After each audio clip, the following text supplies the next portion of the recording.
Yajiri and Tomochika arrived in the city, but the city gates were about to be closed when they got there. Tomochika hurriedly approached the gatekeepers to inquire, but both gatekeepers were speaking in a language she couldn't understand. The gatekeepers called Masahiko to meet them.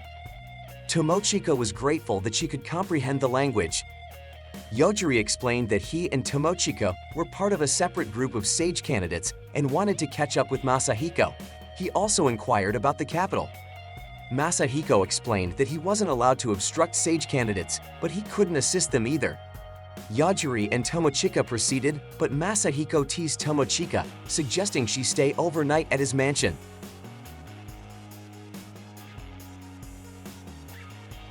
Tomochika thought Yajiri might kill Masahiko, but Yogiri stated that he was not a murderer. Inside the city, they observed various types of animal-human hybrids. A cat-human named Miryu greeted them as new sage candidates in town and offered free assistance, claiming she could easily get close to male sage candidates, except those with girlfriends, whom she wouldn't bother. Tomochika quickly clarified that she was not Yajiri's girlfriend. Tomochika accepted the offer, especially since she wanted to explore the city before nightfall. They toured together, and Tomochika bought a lot of clothes. However, after the stroll, Yajiri and Tomochika were surrounded by several animal-human hybrids. Yajiri had anticipated this. Tomochika apologized to Yajiri, thinking Mireyu was a good girl. Besides money, the attackers' goal was sage candidates without abilities. They resented the rampant gift owners in the city while they felt powerless. So, they planned to sell candidates without abilities to relieve stress. Tomochika shuddered hearing this. Yajiri told them he intended to kill them all after learning their intentions. A tiger human and a dog human claimed they wouldn't kill him but might make Yogiri and Tomochika wish they were dead. Tomochika informed Mireyu that Yajiri was very strong, and none of them were a match for him. Still, Mireyu didn't believe her, mocking Yajiri and Tomochika as two weak kids without gifts from sages who couldn't do anything. Yajiri began his actions. First, he declared that those behind him would die. Suddenly, the 5 attackers behind him fell to the ground without warning. Their leader started panicking. Yajiri's next move was to cause a tiger human to die halfway, but it turned out the tiger human died instantly. He attempted to immobilize the right ankle of a chicken human, but the chicken human also dropped dead. Trying to disable the left arm of a lion human had the same outcome: instant death. Yojiri actually wanted to restrain himself so that the targets wouldn't die immediately. This time, he tried to shut down the eyes of a dog human, causing the dog human intense pain in both eyes. When an eagle human tried to attack him, Yojiri made him die suddenly. Now only Mireyu and the group's leader remained. Killing body parts turned out to be inefficient, and Yojiri disliked it as it was akin to intentionally torturing them. Mireyu begged for mercy, mentioning hungry siblings waiting for her return. However, Yajiri stated that it didn't justify robbery and selling others. Yojiri immediately pointed his finger at Mireyu and the group's leader, saying, "Die." They were frightened, but nothing happened. The group's leader mocked Yajiri's missed attack, and they fled. Tomochika questioned why Yajiri let them escape. However, it turned out Mireyu died as she climbed and fell into the river, while the group's leader died while running. Yojiri invited Tomochika to leave the place, but as they moved, city guards suddenly asked them to stop. Captain Edelgard inquired about the situation from Yojiri. Yojiri simply stated that he and Tomochika got lost, and the situation escalated suddenly. Edelgard didn't believe him because she and others witnessed them falling one by one during the attack. Tomochika was upset to be considered a suspect and questioned why the city guards didn't help when they saw her. The guards were investigating the supporters of these human trafficking groups. More precisely, they were looking into where Yajiri and Tomochika would be sold. The city guards had the blessing of the sage. Gifts wouldn't work against them. George informed Edelgard that based on his appraisal skill, Yajiri and Tomochika had no gifts, and it was challenging to believe they were behind this. Edelgard was surprised and ordered everyone to leave. George apologized for his captain's rudeness to Yajiri and Tomochika. Yajiri sought lodging advice from Georgie. The city guards took the seemingly still alive dog human back for examination. Upon reaching the inn, Tomochika was amazed by the palace-like inn, although she had never seen a palace herself. Yajiri asked if they would share a room, but Tomochika seemed a bit reluctant. Eventually, Yajiri booked 2 adjacent rooms. In their room, Tomochika was delighted to see such a spacious place. It was the first time she had been alone since arriving in the other world without Yajiri. She wondered if Yajiri was interested in her, but in reality, Yajiri was only interested in her chest. Suddenly, a spirit appeared in front of her, resembling her older sister. She was Danura Mokomoko, the wife of the school founder's son, the guardian of Danura School, an ancestor, and Tomochika's spirit guardian. The spirit appeared in emergencies to assist Tomochika. However, she only dared to appear now because Yojiri, who was always with Tomochika, was dangerous. She feared being erased if she revealed herself.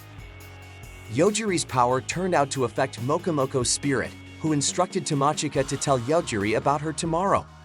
Mokomoko had been assisting Tomochika, warding off non-physical attacks and preventing the installation of gifts in Tomochika's body. Receiving a gift indeed had its advantages, but once accepted, one's life would be at the mercy of the sage. Mokomoko's duty was to protect Tomochika, the heir of Danura Archery School, a martial art blend from the Heian era. She would safely return her to the original world.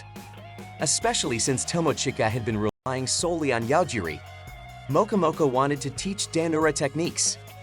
In the morning, Yajiri greeted Tomochika. Tomochika asked if today they would catch up with their classmates. As it turned out, Yajiri had asked Celestina, the hotel concierge, to track the location of their classmates, the route they took, prepare translator and status concealment items, and even make a charger for his gaming console. Celestina had prepared tickets for their departure to the capital later in the day. As a thank you gesture, Yajiri gave Tomochika a bag filled with treasures. They departed for the capital by train. Tomochika plugged in Yajiri's gaming console charger. Mokomoko asked Tomochika not to worry about her since she didn't occupy physical space. Tomochika asked Mokomoko to move next to Yajiri, but she refused out of fear. Tomochika asked Mokomoko to disappear, but it wasn't Mokomoko who revealed herself. It was Tomochika who could now see her. Yojiri also started seeing her as Tomochika narrated. He asked Tomochika to move next to him. According to Celestine's information, their classmates kept moving, and currently, they were training in the forest. Yojiri suddenly hugged Tomochika and protected her as an attack hit the train they were on.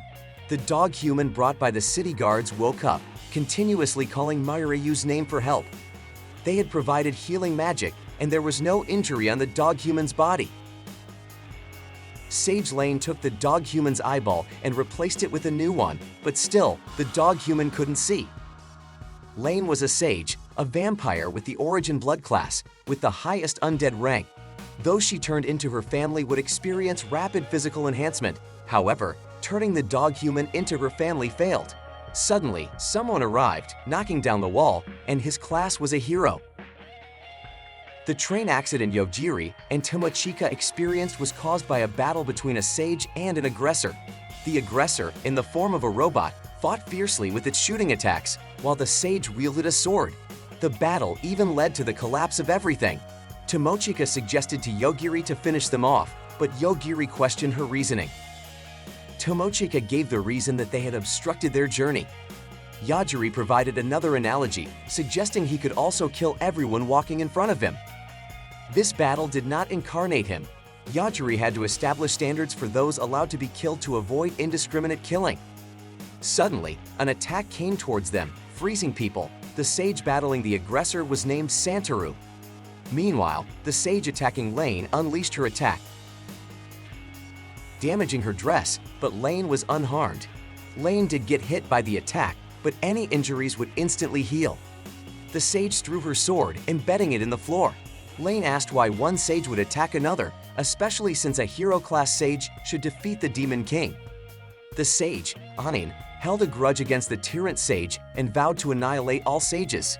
She then detonated the place with the power of her holy sword Cartina.